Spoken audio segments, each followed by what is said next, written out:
وإذا برق البصر وخسف القمر وجمع الشمس والقمر يقول الإنسان يومئذ أين المفر। সেদিন মানুষের চোখগুলো হয়ে যাবে ছানা পড়া, সূর্যের আলো থাকবে না, চন্দ্র এবং সূর্যকে একত্রিত করে দেওয়া হবে, আর মানুষ বলবে আজকে পালানোর জায়গা কোথায়। ইয়াওমা নাতবিস সামাই কাতাইয়ি সিজিল্লিল কুতুব।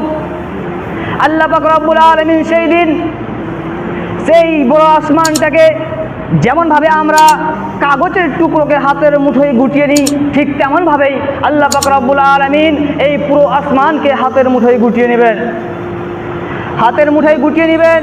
তারপর আল্লাহ পাক রব্বুল আলামিন বলবেন লিমানিল মুলকুল ইয়াওমা লিল্লাহি ওয়াহিদিল কাহ্হার। আজকের মালিক কে? আজকের মালিক কে?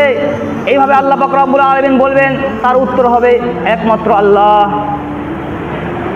সেই দিন বিভীষিকাময় এইরকম যখন হাহাকার হয়ে যাবে, মানুষ ছিটকে ছিটকে পড়তে থাকবে, এদিকে ওদিকে ছুটাছুটি করতে থাকবে, বেহুশ হয়ে যাবে, আবার উঠবে, আবার বেহুশ হয়ে যাবে।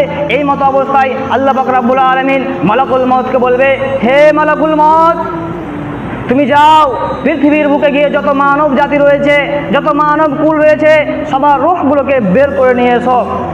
মানব কুল এবং পশু পাখি যত রয়েছে, সমস্ত মানব কুল পশু পাখির রূহগুলোকে বের করে নিয়ে আল্লাহ পাক রব্বুল আলামিনের দরবারে হাজির হবে। আল্লাহ পাক রব্বুল আলামিন আবার বলবে আখবিরনি মান ইয়াবকা ইয়া মালাকুল মউত। হে মালাকুল মউত, আর পৃথিবীর বুকে কে আছে আমাকে বল, কে বাকি রয়েছে বল। মালাকুল মউত বলবে আল্লাহ পাক রব্বুল আলামিন আপনার অর্ডারে এই পৃথিবীর বুকে যত মানব কুল ছিল, যত মানব জাতি ছিল, যত পশু পাখি ছিল, সমস্ত জিনিসের রূহগুলোকে বের করে করে নিয়ে চলে এসেছি। এখন রয়েছে শুধুমাত্র জিন জাতিরা। জিসমুন নারিয়ুন ইয়াতাসাক্কালুন বিআসকালিল মুখতালিফা। জিন জাতিরা হচ্ছে আগুনের তৈরি। সেই জিন জাতিরা আগুনের তৈরি জিন জাতিদেরকে আল্লাহ পাক রব্বুল আলামিন বলবে, হে মালাকুল মউত, তাদের সমস্ত জিন জাতিদের রূহগুলোকে বের করে নিয়ে আসো। তখন মালাকুল মউত সমস্ত জিন জাতির রূহগুলোকে বের করে নিয়ে আসবেন। তারপরে আবার আল্লাহ পাক রব্বুল আলামিন জিজ্ঞাসা করবেন আখবিরনি মান ইয়াবকা ইয়া মালাকুল মউত। হে মালাকুল মউত, আর পৃথিবীর বুকে কে রয়েছে বল।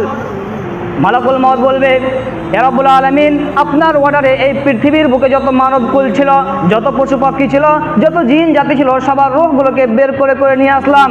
এখন একমাত্র রয়েছে আপনার ফেরেশতাগণ। জিসমুন নূরিয়ুন ইয়াতাসাক্কালুন বিআসকালিল মুখতালিফা। যারা হচ্ছে নূরের তৈরি, সেই নূরের তৈরি ফেরেশতারা শুধু বাকি রয়েছে। আল্লাহ পাক রব্বুল আলামিন বলবে, হে মালাকুল মউত, যাও যে নূরের তৈরি ফেরেশতারা রয়েছে তাদের রূহগুলোকে এক এক করে বের করে নিয়ে চলে আসো। সঙ্গে সঙ্গে মালাকুল মউত এক এক করে সমস্ত ফেরেশতাদের রূহগুলোকে বের করে নিয়ে চলে আসবে। আবার আল্লাহ পাক রব্বুল আলামিনের দরবারে হাজির হয়ে যাবে। আবার আল্লাহ পাক রব্বুল আলামিন বলবে আখবিরনি মান ইয়াবকা ইয়া মালাকুল মউত। হে মালাকুল মউত, আর পৃথিবীর বুকে কে আছে বল। আবার মালাকুল মউত বলবে আল্লাহ পাক রব্বুল আলামিন আপনার অর্ডারে পৃথিবীর বুকে যত মানব কুল ছিল, যত পশু পক্ষী ছিল, যত জিন জাতি ছিল, যত ফেরেশতারা ছিল, সমস্ত জিন জাতি, সমস্ত ফেরেশতা, সমস্ত মানব কুল এবং পশু পাখি সবার রূহগুলোকে বের করে নিয়ে চলে এসেছি। এখন একমাত্র আমি এবং আপনি ছাড়া এই পৃথিবীর বুকে কেউ নাই। যখন এই কথা বলবে আল্লাহ পাক রব্বুল আলামিন মালাকুল মউতকে বলবে, মালাকুল মউতকে ডাক দিয়ে বলবে, হে মালাকুল মউত, মুত ইয়া মালাকুল মউত। হে মালাকুল মউত, এবার তুই মর। যখন মালাকুল মউতকে বলা হবে হে মালাকুল মউত তুই মর, তখন মালাকুল মউতের প্রত্যেকটা লুমকুর দিয়ে ঘাম চুয়ে চুয়ে পড়তে লাগবে। মালাকুল মউত হতাশ হয়ে যাবে, মালাকুল মউত থমকে যাবে, মালাকুল মউত ভয়ে আতঙ্কিত হয়ে যাবে। মালাকুল মউত বলবে, ইয়া রব্বুল আলামিন, পৃথিবীর সৃষ্টি থেকে নিয়ে, পৃথিবীর সৃষ্টির শুরু থেকে নিয়ে আজ পর্যন্ত, এখন পর্যন্ত আমি সমস্ত মানুষের সমস্ত জিনিসের রূহগুলোকে বের করলাম, আজকে কি আমাকেও মরে যেতে হবে? আল্লাহ পাক রব্বুল আলামিন বলবেন, মালাকুল মউত তুমি কি শুনোনি? কুল্লু নাফসিন যায়িকাতুল মউত। হে মালাকুল মউত, তুমি কি এই আয়াতটি শুনোনি? এই আয়াতটি শুনোনি কি তুমি?